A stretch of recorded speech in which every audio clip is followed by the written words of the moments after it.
Hello JD. ആ sir, വളരെ പ്രധാനപ്പെട്ടൊരു കാര്യം പറയാനാണ് ഞാനിപ്പോ വിളിച്ചത്. പറഞ്ഞു. നമ്മൾ അന്വേഷിച്ചുകൊണ്ടിരുന്ന 5ാമത്തെ വിഗ്രഹം ഇവിടെ എത്തിയിട്ടുണ്ട്.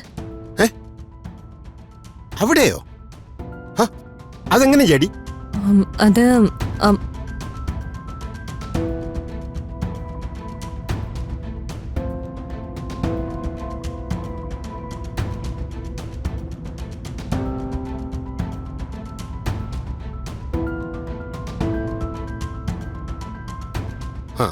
നമ്മൾ ഒരിക്കലും പ്രതീക്ഷിക്കാതെ വിഗ്രഹം ഇവിടെ എത്തിയത്.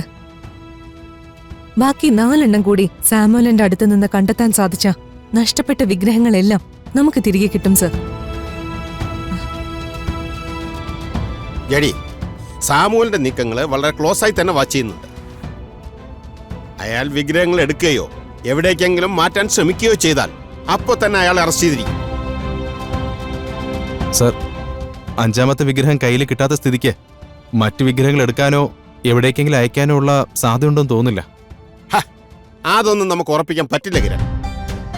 സേഫ് കിട്ടിയത് അയക്കാൻ താമസിക്കുന്നത് റിസ്ക് ആണെന്ന് അവർക്ക് തോന്നിയാൽ അവരത് ഉടനെ തന്നെ ഷിപ്പ് ചെയ്യാൻ സാധ്യതയുണ്ട്. സാറ് പറയുന്നതിലും കാര്യമുണ്ട്.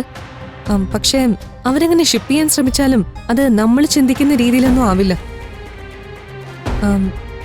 കാരണം നമ്മൾ അവരുടെ പിന്നാലെ ഉണ്ടെന്ന് അവർക്കറിയാം.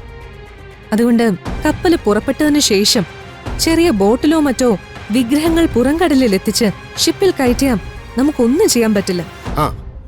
ജെഡി പറഞ്ഞതും ഒരു വലിയ സാധ്യതയാണ്.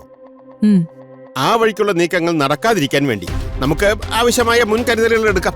Okay sir. അല്ല ജെഡി, അപ്പൊ അവിടെ കിട്ടിയിരിക്കുന്ന വിഗ്രഹം എന്ത് ചെയ്യാനാണ് പ്ലാൻ? തൽക്കാലം ആ വിഗ്രഹം നമുക്കൊരു ബെയ്റ്റായി യൂസ് ചെയ്യാം. മെയിനോണിലേക്ക് എത്താൻ സാധിക്കുന്ന ഒരു നീക്കം പൃഥ്വിയിൽ നിന്നുണ്ടാകാൻ സാധ്യതയുണ്ട്. ഓക്കെ ജെഡി, നമുക്ക് നോക്കാം.